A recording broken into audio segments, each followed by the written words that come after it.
mirip Excel sih ya.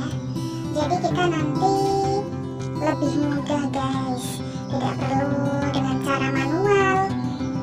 Simak baik-baik ya.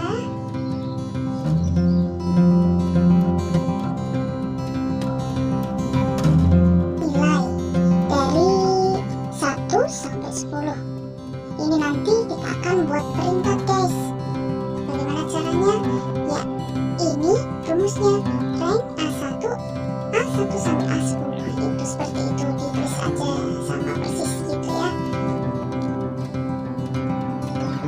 Ya, kita klik, itu ada tulisan isi, tinggal tarik aja guys.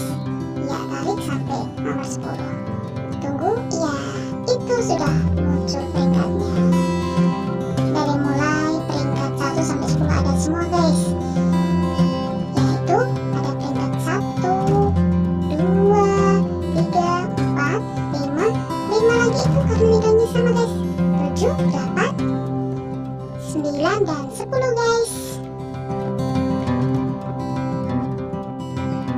Terima kasih sudah menonton guys.